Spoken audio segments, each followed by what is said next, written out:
할렐루야, 반갑습니다. 네, 오랜만에 인사드리고요. 다시 만나 뵙게 돼서 너무나 감사하고, 성도님들 더 많아지신 것 같아요. 그런가요? 그래요? 너무 오늘 꽉 차인 것 같아서 너무 좋습니다. 잠깐 기도 드리고요. 강의 시작하도록 하겠습니다. 할렐루야, 살아계신 하나님 아버지 감사합니다. 예수 그리스도의 나심, 성탄, 또 주일을 우리가 맞이하여 또 오늘 우리 형제교회, 또 예수 하나님의 교회 성도님들과 함께 귀한 하나님 말씀 전하고 듣고 나누게 하여 주심을 감사함을 드립니다.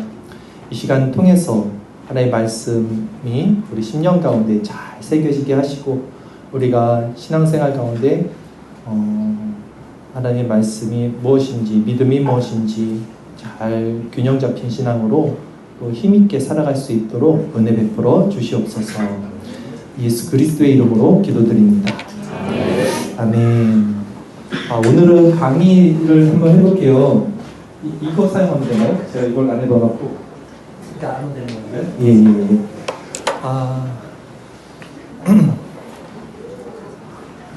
오늘 강의 제목은 뭐냐면요.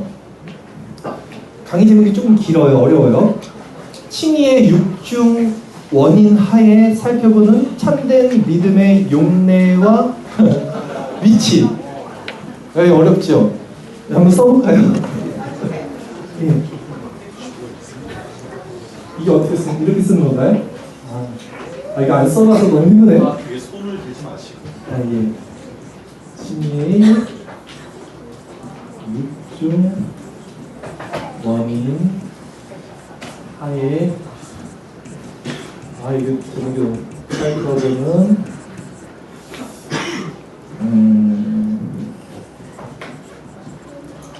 참된 믿음의 용례와 위치. 오늘 강의가 끝나면 이게 무슨 말 하는지를 아실 겁니다. 단어는 좀 그래도 칭의의 육중 원인이 뭔지, 칭의가 뭔지, 칭의의 육중 원인이 뭔지, 참된 믿음이 뭔지, 용례, 그 참된 믿음의 어떤 용법과 이 칭의에 있어서의 그 믿음의 위치가 어딘지, 이런 것들을 우리가 살펴보는 시간을 가질 겁니다. 구원의 서정 9단계 아시죠? 우리 한번 해볼까요? 처음에는 뭐가 있죠? 부르심, 소명이라고 하죠. 부르심이 있고 소명이 있어요. 그 다음에는 중생, 그리고 회개, 그렇죠. 회개와 믿음, 회심 이렇게도 갈 수 있죠. 그리고 칭의가 들어가죠. 맞습니다. 양자, 그 다음에 성화, 그리고 견인, 그리고 영화. 보통 우리가 이 구원의 서정이 8단계도 하시는 분, 9단계, 보통 이렇게 우리가 나누죠. 그래서 아까 말씀한 대로 회개와 믿음을 섞어서 회심이라고도 볼 수 있고요. 또 중생과 이 회심을 같은 개념으로 볼 수도 있고요.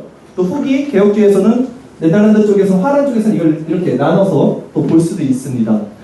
그리고 여기서 우리가 알 수 있는 것은 소명, 유효적 부르심과 중생까지는 하나님의 단동사역, 하나님이 하시는 것, 그것을 단동사역이라고 하고요. 이제 회개, 믿음, 칭의, 양자, 성화, 견인, 영화까지는 이제 우리와 하나님이 함께 하는 신적 협력 사역이라고 합니다. 신적 협력 사역. 그러니까 중생까지는 하나님이 다 하셔야 돼요. 우리가 할 수 있는 게 없어요. 그러나 회개부터는 이제 우리의 해야 할 역할과 책임과 의무가 있습니다. 신앙생활에 있어서 아무것도 안 하고 있는 게 아니에요. 우리가 뭔가를 해야 된다는 말이죠. 그것을 신적 협력 사역이라 그래요. 이게 헷갈릴 수 있는 게 알미니안이라고 보통 우리가 말하는 그 웨슬리안주의나 감리교 쪽에서는 신인 협력설이라고 그래요. 신인 협력설은 뭐냐면 신과 인간이 협력한다. 신인 협동설이라고도 합니다. 그러니까 신과 인간이 같이 한다라는 개념을 가지고 신앙생활을 이제 회계부터 쭉 가는데 우리 개혁주의에서는 신인 협동설이 아니라 신적 협력설이라고 말해요. 이것은 뭐냐면 하나님이 다 하시는 거예요. 사실은 구원의 소정의 모든 것은 성령 하나님이 주체가 되시고 하나님이 모든 것을 공급해 주시는 거예요. 믿음도 하나님이 선물로 주셔야 되는 거잖아요. 그러나 우리의 책임과 역할이 분명히 있기에 신과 인간이 신적 협력으로 일어난다. 1차 원인은 항상 하나님이지만 1차 원인 하에 이어지는 2차 우리의 역할과 책임이 있기 때문에 이것을 신적 협력이라고 말하는 겁니다. 자, 지금 요 구조 가운데 그렇다면 우리가 살펴보고 있는 건 바로 이 믿음에 대한 용례와 위치라는 거예요. 중생과 회개를 통해서 이제 우리가 참된 믿음을 하나님께 받습니다. 말씀드린 대로 믿음이라는 것은 하나님의 선물이죠. 즉 1차 원인은 하나님이신 거예요. 그러나 우리에게 필요한 우리가 해야 할 역할은 무엇이냐라는 것이죠. 이제 믿음에 있어서 우리가 행해야 할 의무, 역할, 책임 그리고 하나님의 주권적 의지적 섭리 이 가운데 균형을 잡아보는 일을 오늘 하는 겁니다. 이것이 왜 유의미하냐면 이것이 왜 필요하냐면 오늘날 이런 신학적 구조의 틀이 없이 그냥 무작정 신앙생활을 하다 보면요 믿음이라는 것을 믿음의 용례를 정확히 파악하지 못하기 때문에 야 믿음은 구원 얻는 거야. 믿음으로 구원 얻는 거야. 다 맞잖아요. 근데 믿음으로 구원을 얻는 것이 맞지만 이 믿음의 주체가 누가 되느냐는 또 다른 문제가 되죠. 믿음의 주체에서 내가 어느 정도 내가 그 주재권을 확보하고 있다면 이거는 하나님과 나의 균형에 맞지 않는 거잖아요. 그렇기 때문에 우리는 이런 정밀하게 이 믿음의 용례와 위치를 살펴볼 텐데 이 살펴보는 도구로서 칭의 육중 원인이라는 어떤 도식을 살펴볼 겁니다. 생소할 수 있는데요. 이 칭의 육중 원인이라는 것은 이게 철학적인 거예요. 사실은 아리스토텔레스의 사중 인가론이라는 것이 있습니다. 고대 철학에 보면요. 아리스토텔레스가 사중 인가론이라는 것을 이제 만들어서 어떤 사물이나 어떤 사상에 대해서 파악할 때 이 도구를 사용했어요. 이 사중 인과관계, 그러니까 사중 원인론이라고 하고 인과론이라고 합니다. 원인이 있으면 결과가 있잖아요. 그래서 아리스토텔레스의 사중 인과론을 더 확장시킨 것이 육중 원인이라고 볼 수 있습니다. 그래서 이 틀을 신학자들이 사용했어요. 개혁주의에서 특히 17세기, 18세기, 20세기, 20세기까지 바빙크 시대에 많이 사용했고 이제 바빙크가 했던 신학은 이제 절충주의라고 합니다. 그러니까 그 시대 20세기 정도까지 가면 세상에 어떤 풍파가 많았잖아요. 18세기 계몽주의의 여파가 컸고 그래서 그런 것들을 다 우리 배척할 수가 없는 시대였잖아요. 칼바르트는 물론 균형을 잃었지만 바빙크는 그 안에서 이런 세상적인 사조나 도구를 사용해서 그러나 신학의 어떤 기틀을 해치지 않는 한도에서 이런 것들을 추구했어요. 그것을 절충주의라고 하고 그 절충주의 하에서 가장 많이 우리 개혁주의 신학자들이 사용했던 어떤 도구라고 보시면 되고요. 요거를 한번 소개시켜 드릴게요. 육중 원인이니까 6가지가 있겠죠? 셋, 넷, 다섯, 여섯. 우선은 쓰겠습니다. 유효적 원인. 작용인이라는 게 있습니다. 두 번째, 형상적 원인. 세 번째, 진료적 원인. 이것은 재료. 네 번째는 수단적 원인. 수단적 원인. 이걸 도구적 원인이라고도 하고요. 그 다음에 5번째는 공로적 원인. 6번째는 목적 원인. 자, 이렇게 6가지 이 육중인가론, 이 육중원인하라는 이 도식, 이 기틀을 가지고 우리는 오늘 이 신의에 있어서 이 믿음이 어떤 위치와 용례에 지금 적합하고 있는지를 살펴보는 거예요. 요거에 대해서 제가 한번 설명을 드릴 겁니다. 제가 예전에 이거 지우려면 어떻게 지워요? 그냥 플러스를 한번 누르시면 아니 안 찍었어요. 요거를 지우고 싶었어요. 그럼 뒤로 가셔서 요거를. 그 지우개로 치우개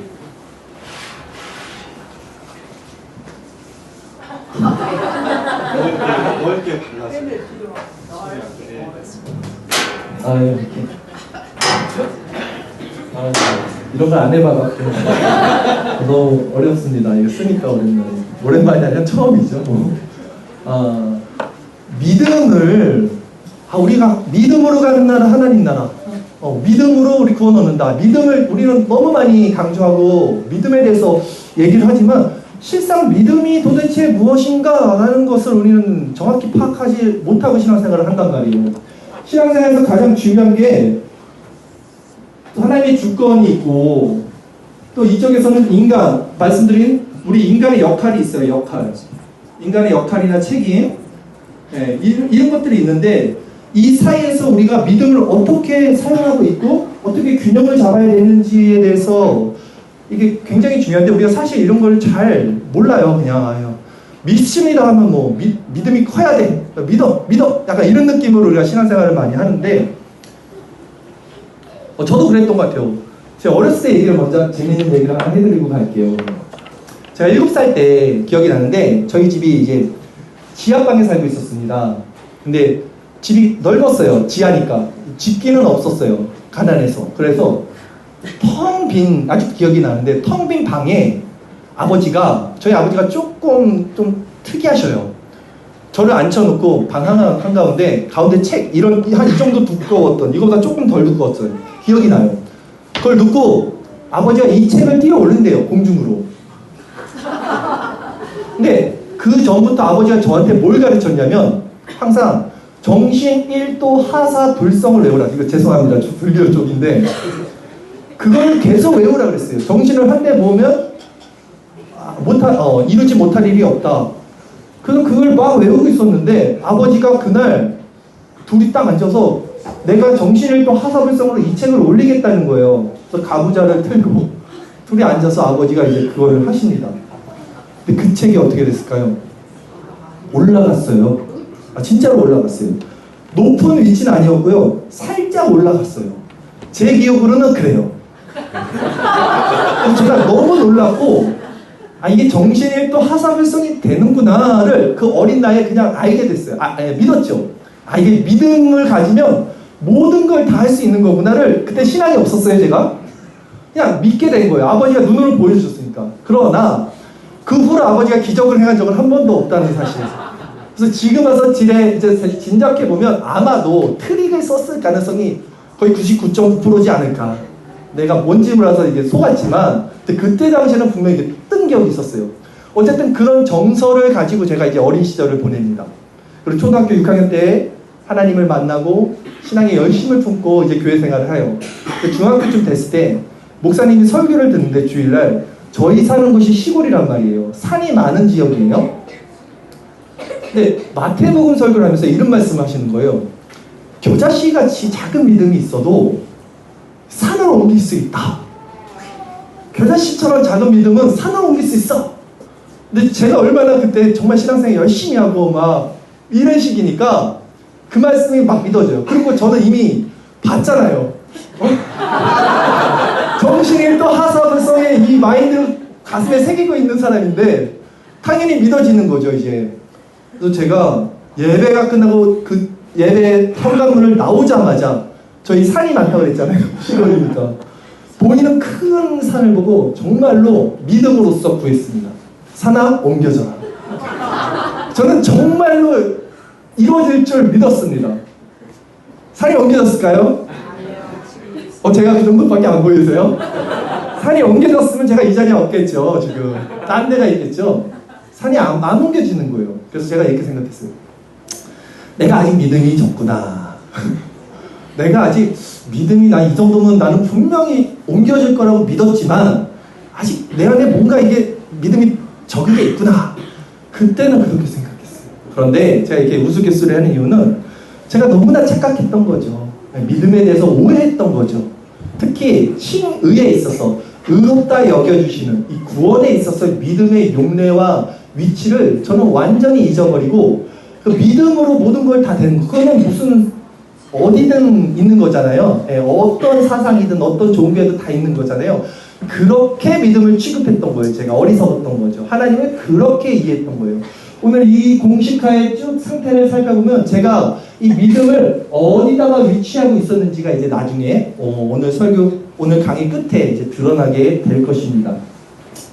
자, 그러면 오늘은 이 육중 원인을 한번 살펴볼 거고요. 이를 통해서 과거에 있었던 이 칭의론 문제들을 살펴볼 거예요. 역사적으로 17세기가 가장 중요한 시기죠. 16세기, 17세기, 18세기, 19세기, 20세기까지 흘러온 이 신학적 싸움이 있습니다. 시소게임이 있어요. 하나님의 주권과 인간의 책임에 있어서의 시소게임이 항상 있단 말이죠.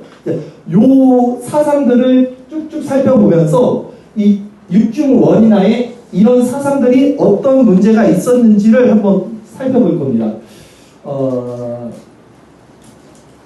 먼저는 17세기 어떤 사상이 있었습니까? 인간의 역할과 책임 쪽이. 사실 17세기에서 시작한 건 아니죠. 초대교회 때부터. 그리고 이쪽에 어거스틴이 있으면 이쪽에 펠라기우스가 있고요. 종교개혁 이후로는 이제 칼빈주의가 이쪽에 위치하는 겁니다. 하나님의 주권 쪽에. 그리고 이쪽에는 누가 있을까요? 아르미니우스주의 쪽에 아류들이 쭉 포진을 하겠죠. 그래서 이제 17세기를 살펴보는데 말씀드린 대로 여기 가장 중요한 아르미니우스가 여기 포진이 됩니다. 이 아르미니우스, 야코보스 아르미니우스는 신학자입니다. 네덜란드 신학자고요. 1560년부터 1609년 정도까지 살았던 분이에요. 그러니까 16세기 말 후미부터 17세기 초까지 살았던 분인데 이분이 굉장히 석학이었어요. 그러니까 우리가 생각하는 이상의 천재였습니다. 그러니까 우리는 흔히들 아유 저런 알미니안주의 아유 이러잖아요. 우리가 그렇게 볼 수 없을 정도의 굉장히 큰 신학자였습니다. 그리고 이 아르미니우스라는 신학자가 이때는 17세기입니다. 그리고 이분은 네덜란드 사람입니다.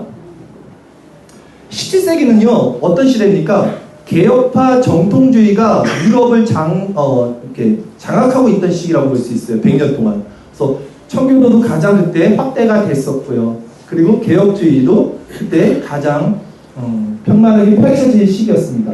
그 당시 이제 비주류인 거예요. 그러니까 주류는 개혁신학이었던 거예요. 그 시대 때는. 근데 아르미니우스가 이제 여기서 반기를 드는 거예요. 개혁신학이. 어떤 반기를 드냐면 아르미니우스 5대 강령이라는 것을 발표합니다. 항변서예요. 아르미니우스가 항변서를 발표하는 건데 사실 이걸 따져보면 아르미니우스가 만든 건 아니었어요. 아르미니우스의 후예들이 있을 거 아닙니까? 따랐던 제자들이 이제 아르미니우스 사후, 그러니까 1610년에 이제 돌아가시고 한 10년 정도 지나서 계속 이제 그 후예들이 이 아르미니우스가 주장했던 것들을 신학화시키고 어떤 도식화시켜서 그것을 학명서식으로 발표를 합니다. 그래서 그들을 뭐라고 칭했냐면 당시 학론파라고 말했어요. 학론파. 그래서 우리가 아르미니우스주의를 학론파라고도 말하잖아요. 이 학론파의 뜻이 뭐냐면 항변합니다. 항의합니다. 네, 나 그거 싫어요. 당신은 주류가 개혁신학이었기 때문에 개혁신학이 아닌 것 같아요. 그래서 항변합니다 해서 학론파가 되는 겁니다. 이 학론파 아르미니우스의 5대 강령은 뭐였냐면요. 당시 여러분 보시면 아실 거예요. 인간의 부분적 타락 이걸 주창했어요. 두 번째는 조건적 선택 하나님의 조건적 선택. 세 번째는 가항력적 세 번째는 저거죠. 네? 불가항력적 은혜도 있고요. 잠시만요. 잠시만요. 거부할 수 있는. 어렵겠지. 이게 참 어렵네.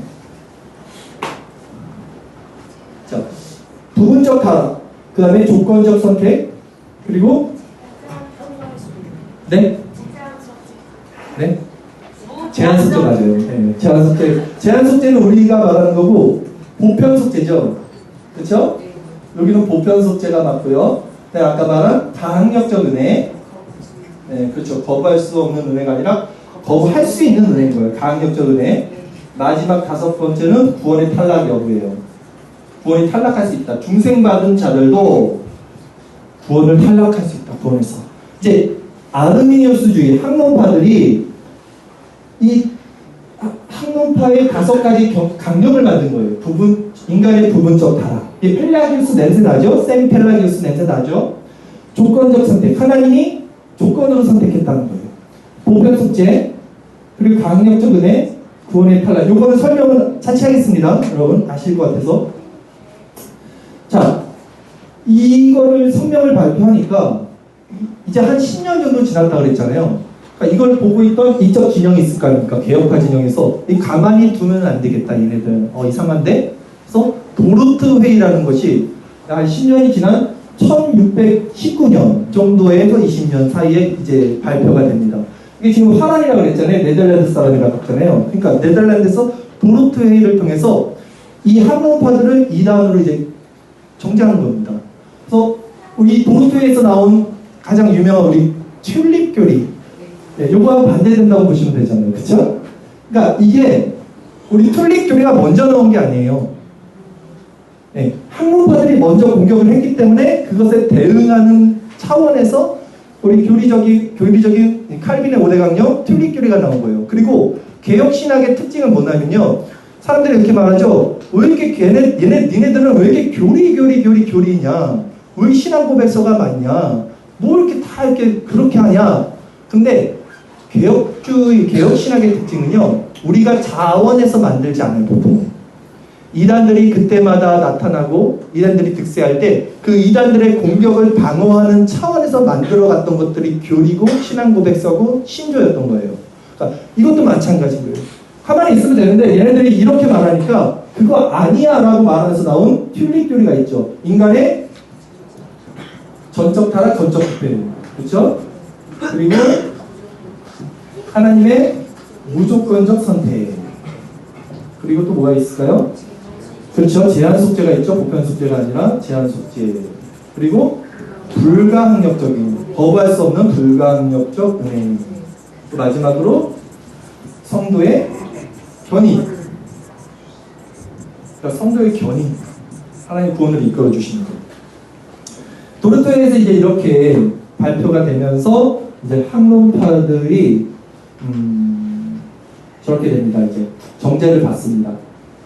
시간이 되면 제가 사실 이걸 준비는 했어요. 성경 구절이랑 내용들을 쭉 점검을 했지만 요건 한번 넘어갈게요. 오늘 왜냐면 제가 딱 왔는데 여러분들이 여기서 뭘 하고 계시더라고요.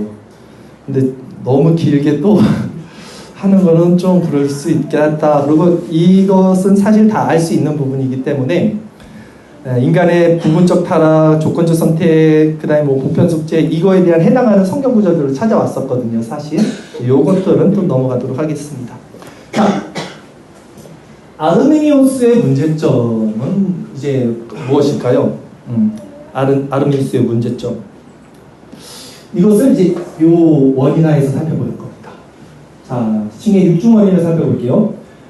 먼저 1번 유효적 원인은 뭐냐면 작용인이라고 해서 작용, 누가 시작을 했느냐예요. 누가 시작점이냐. 그래서 누가 유효적으로 원인이 되느냐.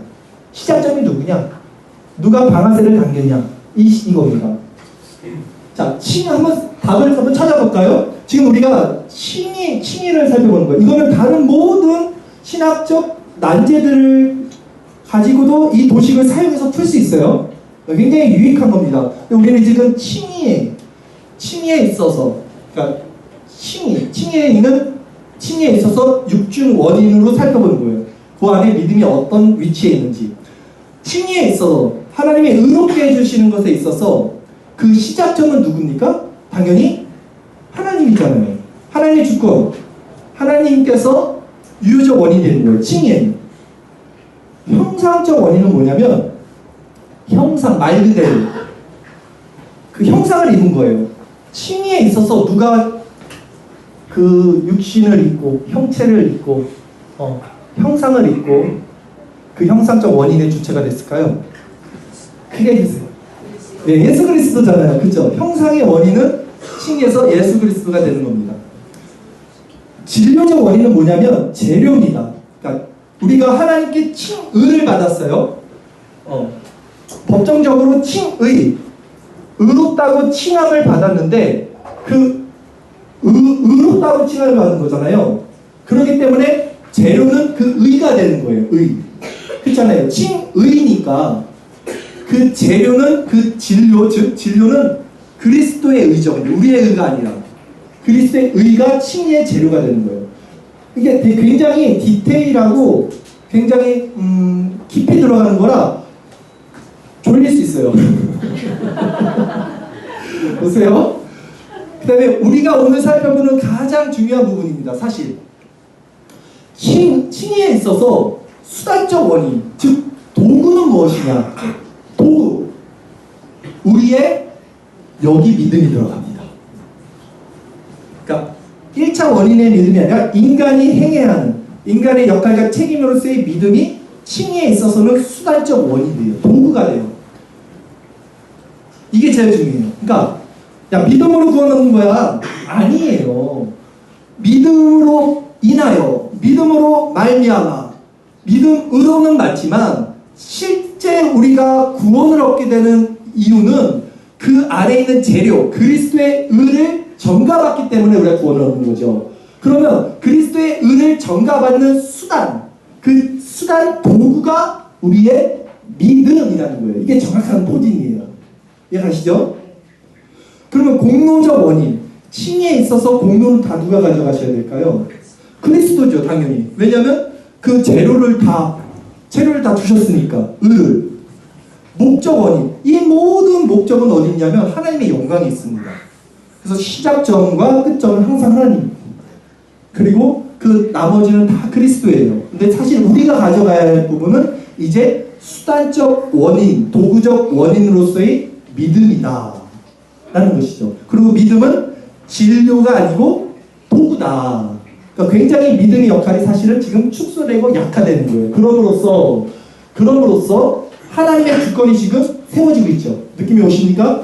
네. 이런 도구적 틀이 없으면 믿음으로 구원하는 거야. 근데 그 믿음이 뭐야? 했을 때는 믿음으로 그냥 구원을 얻는 거야. 그럼 믿음이 진로가 될 수 있잖아요. 믿음이 재료가 될 수 있는 거예요. 그리고 내가 믿음으로 얻었으니까 믿음이 공로가 될 수 있는 거예요. 나의 믿음이 공로가 되는 거예요. 내가 믿어서 구원을 얻는다니까요. 그러니까 이런 구조적 틀로서 우리가 정밀하게 칭의에 있어서 믿음의 위치가 어디 있는지를 살펴보는 것은 중요하다, 유의미하다라는 말씀을 드린 거고요.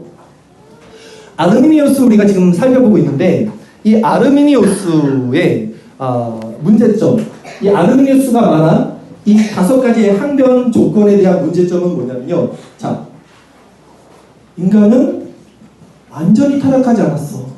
자유의지가 아직 남아있어. 그리고 하나님은 조건적으로 선택했어. 이게 무슨 말이냐면 하나님이 이렇게 사람들을 봤을 때 영원 전에 이미 그냥 하나님이 야곱을 사랑하고 에서를 사랑하지 않은 것처럼 그냥 불쌍히 여긴 자를 불쌍히 여긴 것처럼 택한 게 아니라 하나님이 미리 내다보시고 앞으로 착하게 살 거라는 놈을, 그 사람을 이제 예정했다는 거예요. 그걸 예지 예정이라고 그러잖아요. 이 사상이 어디서 온 거냐면 사실 그 로마 카톨릭의 데몰리나라는 그 수도사, 카톨릭 신자 수도사인데 그 분의 중간 지식이라는 개념에서 차용한 거예요. 이 아르미니우스가 중간 지식에서 차용해서 예지 예정을 만든 거예요. 그래서 이런 사상들이 나오는 겁니다. 그래서 조건적 선택, 하나님이 미리 내다보셨다. 근데 이게 문제가 뭘까요? 이게 아다른거 어다른 거예요. 어떻게 보면 하나님의 전능성을 그대로 말하는 것 같지만 정밀하게 한번 보세요. 하나님이 미리 내다봤어요. 여러분들이 앞으로 어떻게 살 건지를 내다보고 착하게 살 거를 내다봤기 때문에 그 사람을 구원 얻고, 이 사람을 내다봤더니 이 사람은 지금은 착한데 나중에 나쁜 짓 하네. 이 사람은 유기시킬게. 나는 구원시키지 않을 거야. 라는 것이 이 조건적 선택이거든요. 이게 결국은 하나님의 전능성을 훼손시킵니다. 하나님은 전지아시죠. 모든 걸 다 아신단 말이에요. 전능하신단 말이에요. 그러나 인간의 선택 밖으로 하나님의 영역을 밀어내요. 인간의 선택 안에서 하나님이 좌우가 되는 상황이 되는 거예요. 네. 그리고 보편 속죄. 하나님은 모든 자들이 구원에 이르기를 원하신다는 성경 구절이 있죠. 그걸 근거로 이 사람들은 보편 속죄를 주장하지만 성경에 전체적으로 보면 이런 말씀의 맥락들이 훨씬 많습니다. 청함받은 자들은 많되 택함받은 자들은 적다라는 말씀이 분명 있어요. 그런 맥락으로 우리가 봤을 때 하나님은 보편 속죄가 아니라 정한 택한 자들, 만세전에 택한 자들이, 그 예정된 자들이 속죄를 받는다라는 것이죠. 그리고 그 은혜는 우리가 거부할 수 없어요. 이들은 거부할 수 있다라고 생각해요. 그러니까 구원에서도 탈락할 수 있다고 생각해요. 얼마나 무섭습니까? 신앙생활 너무 잘했는데 마지막 하나님 나라 가기 그 직전에 하나님을 안 믿으면 구원에서 탈락되는 거예요. 그러나 우리는 그렇지 않아요. 우리가 치매에 걸리더라도, 우리가 나중에 어떻게 되더라도 하나님의 주권은 항상 우리를 구원에서 탈락시키지 않고 견인으로서 이끌어간다는 하나님의 주권적 믿음이 우리 칼빈주의에서는 말하고 있는 겁니다.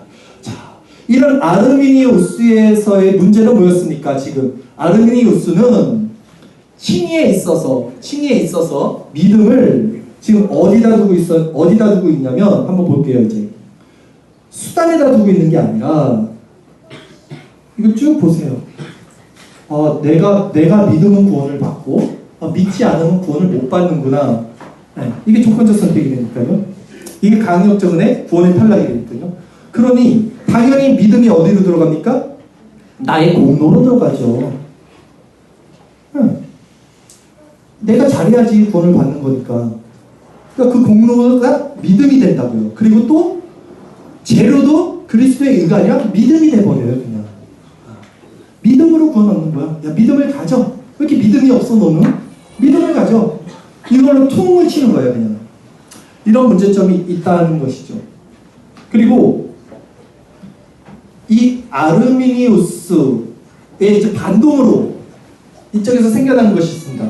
항상 시소게임이 이제 시작이 되는데 17세기에 시작됐죠. 이쪽에서 17세기에 또 어떤 사상이 일어나냐면 이제 1620년도에 이런 일들이 벌어지니까 얘네 좀 더 안 되겠다 라고 해서 1630년에서 1640년 정도, 한 10년 정도의 이쪽 진영에서 한 사상이 굉장히 창궐합니다. 그 사상이 뭐냐면 반율법주의라는 사상입니다. 반율법주의라고 들어보셨죠? 율법 폐기론이라고도 말하고요. 무율법이라고도 말합니다. 무율법자들. 근데 이 태동되는 이 곳이 어디냐면 장소가 중요한 게 이것이 영국이에요. 자, 아르미니우스는 네덜란드 사람이고요.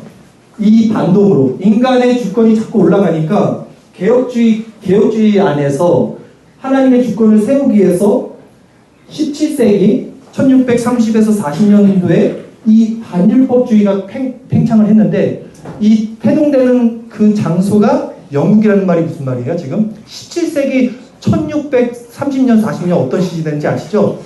청교도잖아요. 개혁주의잖아요. 개혁과 정통주의가 왕성한 시기잖아요. 그러니까 이들이 어디서 나온 거예요 지금?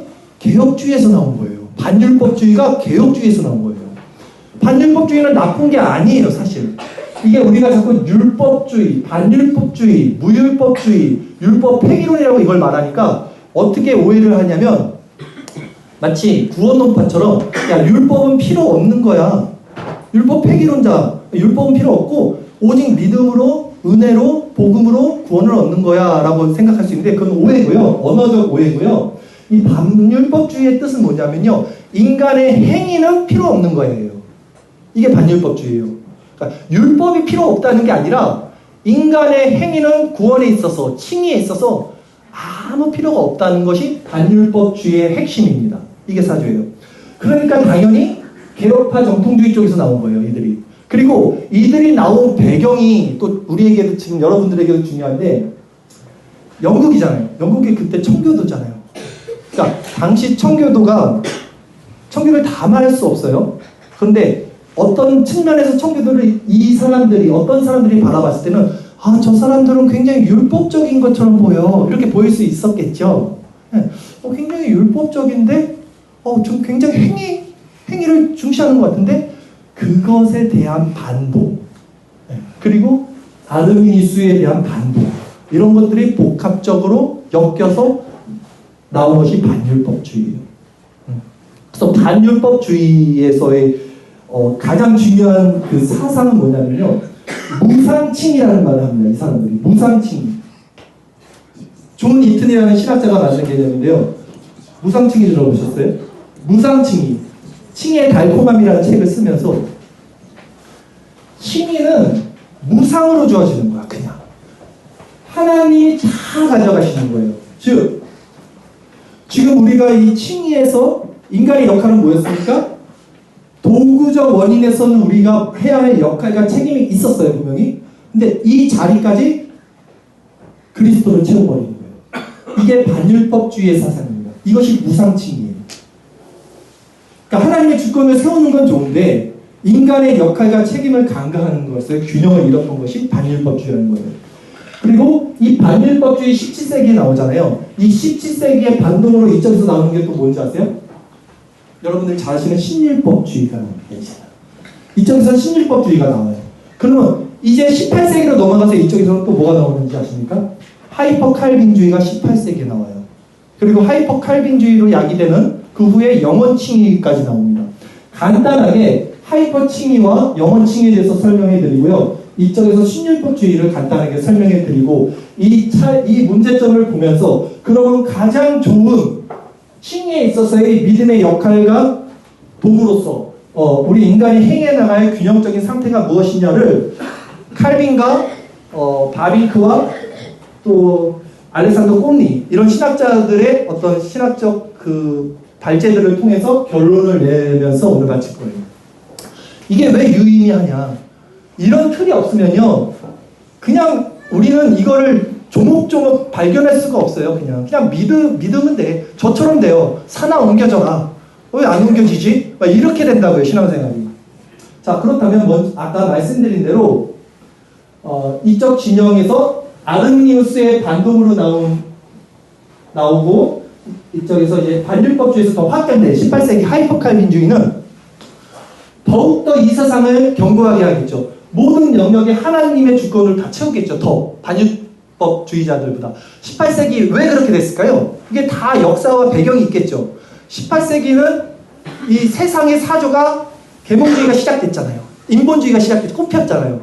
그러니까 당연히 이놈들 봐라. 이 인간이 자꾸 하나님의 영역을 침범하네 하면서 개혁주의에서는 그거 너무 싫은 거예요. 하나님의 주권을 더 높이고 싶은 거예요. 그래서 하이퍼칼빈주의가 18세기에 나옵니다.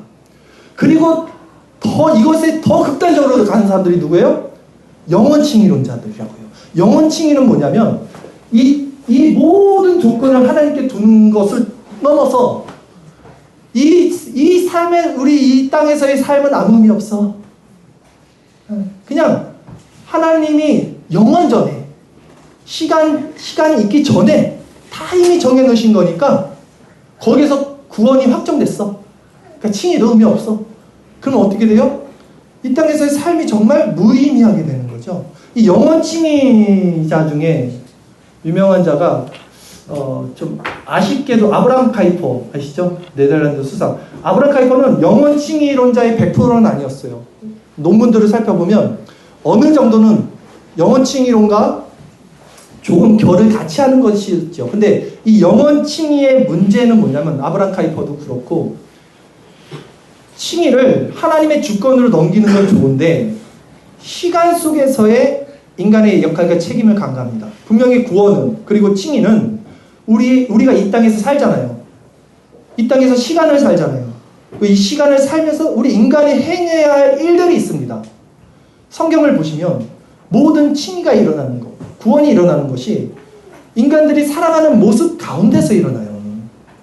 우리가 살아가는 게 무의미하지 않다고요. 이 땅에서의 삶이 무의미하지 않다고요. 다 책임 있고 역할이 있고 의미가 있는 것이죠.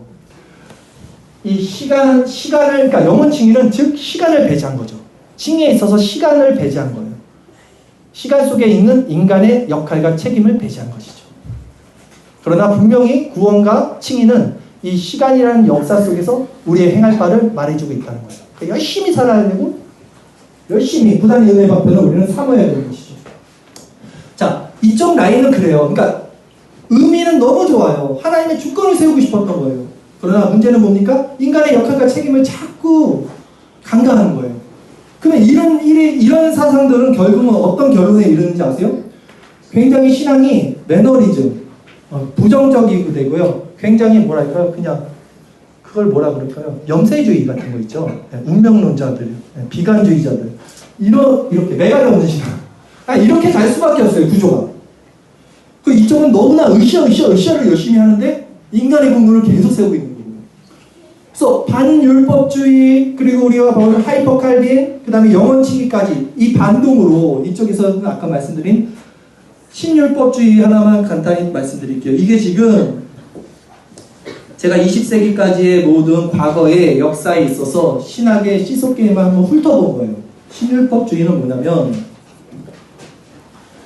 반율법주의에서 나온 반율법주의자들이 행위는 필요 없어. 인간의 행위가 필요 없어. 하나님의 주권 가운데 모든 것은 성취되는 거야 라고 칭의와 구원을 말하니까 신율법주의는 이제는 알미니엄이랑은 달라야 되잖아요. 아르미니우스를 깔려고 반율법주의가 나왔으니까 반율법주의를 깔려면 다시 아르미니우스와는 다른 뭔가가 나와야 되잖아요. 그래서 나온 게 신율법주의예요. 신율법주의 여러분들 잘 아실 거예요. 그러니까 우리가 아는 그 백스터도 신율법주의라고 하죠. 이 신율법주의는 이게 정확하게 표현하기는 참 어려운데 제가 요지를 말씀드리면 이겁니다. 우리가 구원을 받기 위해서는 복음이 필요합니다. 오직 복음으로 구원을 얻는 게 맞죠. 그런데 이 리처드 백스터는 이중적 의라는 표현을 하면서 복음 플러스 인간의 회개와 믿음이라는 말을 했어요. 그래서 인간의 회개와 믿음이 뭐냐면 결국 이것이 사랑으로서의 순종이라고 표현을 해요. 그러니까 신율법주의는 신약에 있는 예수님의 세 계명, 새 법에 순종하자는 거예요. 한마디로 말하면. 근데 신약을 보면요. 요한서에서도 그렇고 계속해서 사랑하라 해요. 사랑하라. 니네가 내 제자면 사랑할 거야. 그로써 세상에 니네가 내 제자인지 알 거야. 새 계명은 사랑하라 해요. 그래서 신율법주의자들은 사랑하라는 것이 굉장히 이것을 율법은 아니야. 구원받았다며 사랑해야지. 이렇게 말하는 거예요. 근데 그 사랑과 순종을 얘기하죠. 그러니까 순종도 굉장히 중요한 키워드입니다. 신율법주의는. 그래서 가만히 보면 신율법주의는 이랑 같지가 않아요. 믿음으로 구원 얻는 거야. 하나님의 주권으로 구원 얻는 거야. 그러니까 순종해야지. 그러니까 착하게 살아야지. 그러니까 사랑해야지. 너무 좋잖아요. 그런데 그 문제가 뭘까요? 그러면 해야 되는 거예요. 수고하고 무거운 짐을 또 지어야 돼. 또 지는 거예요. 또 새로운 무거운 짐. 율법 때문에 수고하고 무거운 짐을 예수님께서 내게로 오라. 내가 너희를 쉬게 하리라 했는데 얘네들은 또 새로운 율법의 짐을 또 지게 하고 있는 거예요. 순종하십시오. 헌금하십시오. 예, 빠지지 마십시오. 전도하십시오. 한국교회는 다 신율법주의예요. 제가 볼 때 90% 이상. 신율법 아니면 반율법입니다. 이 두 가지에서 계속 몰아나고 있어요. 그러면 이제 우리는 결론에 도출해야 됩니다. 좀 빨리 끝나니까 좋죠? 상당히 줄였습니다. 지금 반 이상. 그래도 핵심은 안 빠졌어요. 지금 핵심을 다 건드리고 갔어요. 제가 결론을 도출해야 됩니다. 지금 이 양 사이드 역사를 쭉 훑어보면서 하나님의 주권과 인간의 행위에서 아르미니우스 신율법주의자들이 있었고 이쪽에서는 반율법주의 하이퍼 또 영혼칭의까지 우리가 살펴봤어요. 17세기부터 쭉 살펴봤는데 그러면 최종적으로 이 칭의의 육중 원인 하에서 지금 이들의 문제는 뭡니까? 수단적 원인에서 도구 외에 이 믿음을 진료적 원인 또 공로적 원인으로 가졌던 게 문제였어요. 더 심한 사람들 많죠. 은사주의, 신비주의 이런 사람들은요 이 믿음을 뭐 형상적 원인까지 다 가져가니까 믿음은 다 끝나는 거야. 막 이런 식으로 가잖아요. 그리고 이쪽의 문제는 뭐였습니까? 하나님이 주권을 세우는 건 좋았지만 인간의 책임에서 필요했던 그 수단적 원인인 도구에서의 믿음까지도 하나님의 영역으로 넘기면서 인간의 그 균형, 어떤 칭에 있어서의 균형, 인간의 책임을 약화시켰다라는 것까지 우리가 살펴봤습니다. 그래서 개혁신학자들은 아까 말씀드린 대로 칼빈, 그다음에 뭐 알렉산더 꼼니도 그랬고요. 또 바빙크, 20세기 바빙크까지 이 칭에 있어서 믿음을 이 육중 원인화에서 어떻게 체계를 잡았냐면, 제가 이분들의 논문들을 좀 보니까 똑같은 말을 하고 있어요. 근데 단어를 다르게 써요. 그러니까 헷갈린 거예요. 같은 말인데 이 사람 신학자들의 특징은요, 자기들이 만든 단어를 씁니다. 꼭 능동적 순종, 적극적 순종. 그러니까 같은 말로 통합하면 좋은데 신학자들마다 자기들의 용어를 쓰는 걸 좋아해요. 그러니까 우리가 헷갈리는 거예요. 그러니까 이 칼빈도 바빙크도 꼼니도 어떤 말을 했냐면, 지금 가장 핵심과 문제가 되는 것은 칭에 있어서 수단적 원인이 믿음이라는 이 부분이잖아요. 인간의 행위를 어디까지 넣을 수 있냐 했을 때, 칼빈은 이 믿음을 기독교에 가면 3권에 보면 그릇이라고 표현해요. 그릇. 정확한 표현이라고 저는 생각해요. 믿음은, 왜냐면 이게 도구잖아요. 지금 도구. 수단. 믿음은 그릇이다. 그러니까 우리는 이렇게 말하죠. 하나님 큰 믿음을 주세요. 큰 믿음을 주세요. 큰 믿음 교회. 큰 믿음을 주세요. 그릇만큼은 뭐예요? 그릇만큼은 그 안에 들어가는 그리스도의 재료, 의가 중요한 거라니까요. 그릇은 금그릇, 은그릇, 녹그릇 상관없습니다. 깨끗한 그릇이면 된 거예요. 우리가 해야 할 일은 우리를 거룩하게, 깨끗하게 행해 나가는 거예요. 그게 우리의 역할이고, 그러나 진짜 중요한 것은 그릇이 큰 게 아니라, 큰 믿음이 중요한 게 아니라 그 안에 그리스도의 의가 있는가, 이 부분인 거예요. 그래서 칼빈은 이 믿음을 그릇이라는 표현을 썼던 거죠. 그리고 또한 칼빈은 어떻게 말하냐, 이 믿음 또한 균형을 잡아야 되는 게, 이렇게만 해버리면 그러면 인간의 어떤 주권이 좀 더 높아지면서 이쪽으로 흘러갈 수 있는 여지들이 있으니까, 이걸 방지하기 위해 1차 원인과 2차 원인이라는 것을 나눕니다. 그래서 칭에 있어서 도구로서 수단적 원인으로서의 믿음의 1차 원인, 1차적 원인은 누구일까요? 하나님이라고 말해요. 왜? 우리 살펴봤잖아요. 이 회개부터 믿음, 칭이, 양자 다 하나님과 인간의 협력 사역이에요. 인간의 역할이 있어요. 그러나 이것은 다 하나님의 선물이라고 그러잖아요. 믿음은 하나님의 선물이라고 그러잖아요. 네. 그러니까 1차 원인은 하나님이다. 그리고 2차 원인은 인간이다 라는 말을 해요. 그리고 1차 원인이 없다면 2차 원인은 존재할 수 없다라는 말로서 균형을 잡습니다. 반드시 1차 원인이 있어야 돼요. 하나님이 주권이 돼야 돼요. 그러나 인간의 역할이 분명히 있다. 믿음에 있어서. 이렇게 잡고, 바빙크는 이것을 능동적 칭의, 수동적 칭의, 그러니까 말을 헷갈리게 해요. 그래서 1차 원인은 능동적 칭의다. 칭의를 또 나누는 거예요. 능동적 칭의, 수동적 칭의. 그래서 능동적 칭의는 하나님의 객관적인 칭의다 라는 것이죠. 수동적 칭의는 이제 인간이 해야 할 역할로서의 칭의다. 이런 표현을 쓰고요. 알렉산더 꼼니 같은 경우도 비슷한 말을 썼어요. 제가 한번 살펴볼게요. 이건 제가, 꼼니는 믿음의 성향과 믿음의 행위라고 표현을 하더라고요. 1차 원인은 믿음의 성향, 이거는 행위, 2차는 행위.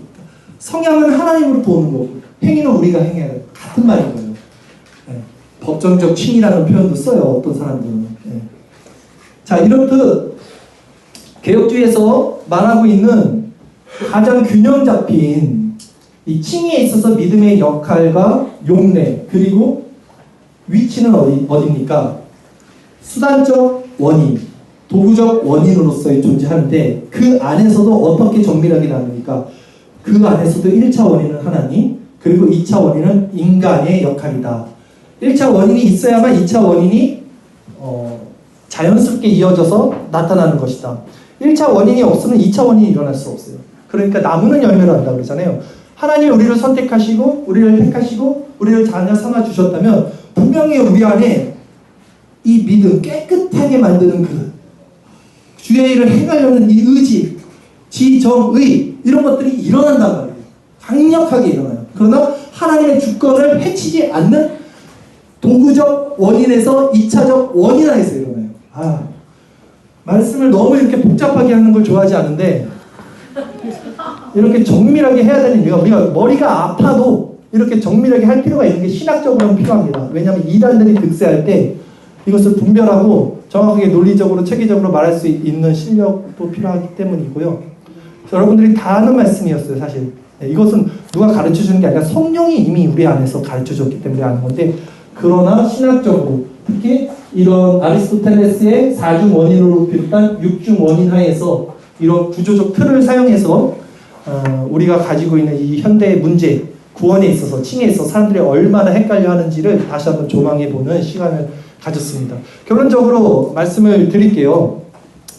제가 웨스트민스터 11장 1절 말씀 한번 읽어드릴게요. 이 말씀에 어떻게 써있냐면 지금 바로 이 부분, 수단적 원인에서의 도구로서의 믿음이 어떻게 표현되고 있는지를 제가 읽어드릴게요. 하나님께서는 효과적으로 부르신 자들에 대하여 값없이 의롭다 칭하신다. 이러한 의롭다고 칭하시는 것은 그들 속에 의를 주입해 줌으로써가 아니야. 의를 주입하는 거 이게 카톨릭이잖아요. 그거 아니라 그들의 죄를 용서하시고 그들의 인격을 의로운 것으로 간주하여, 법준적 칭이죠, 용납해 주심으로써 이루어진다. 하나님께서는, 이게 중요합니다, 그들 안에 무엇이 이루어졌거나 그들이 무엇을 성취했기 때문이 아니라 오직 그리스도로 인해 그렇게 하셨다. 진료적 원인을 말하고 있는 거예요. 그리스도의 의다.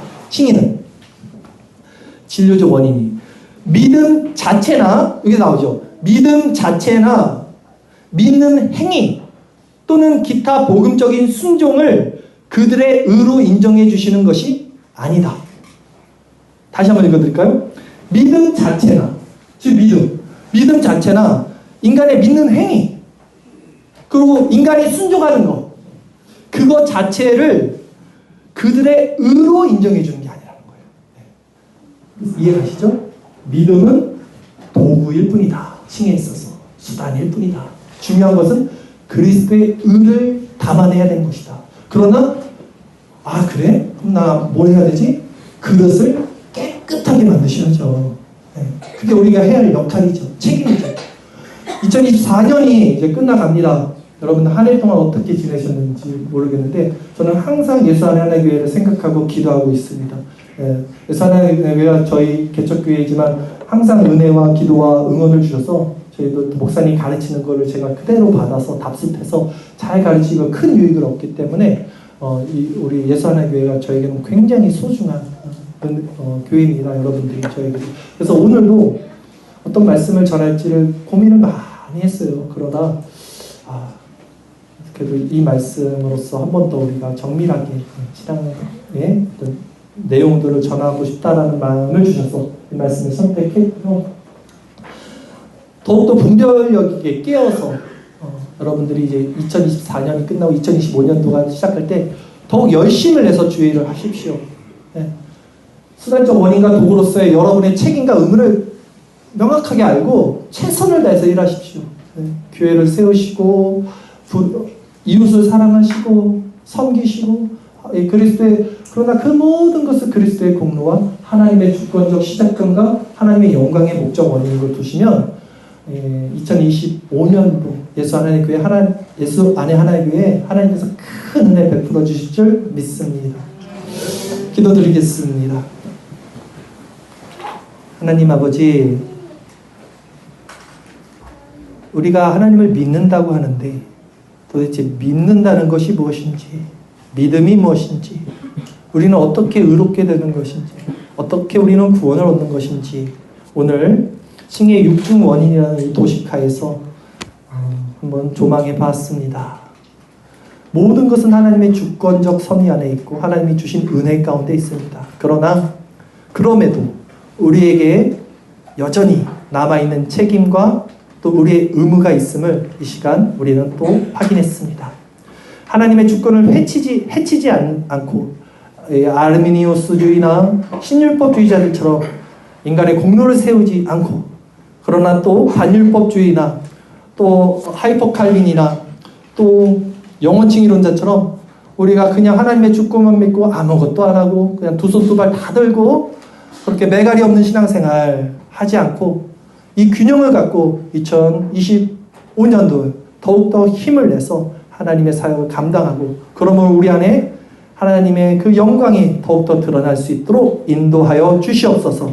감사함을 드리고 우리 주 예수 그리스도의 이름으로 기도드립니다. 아멘. 네, 감사합니다.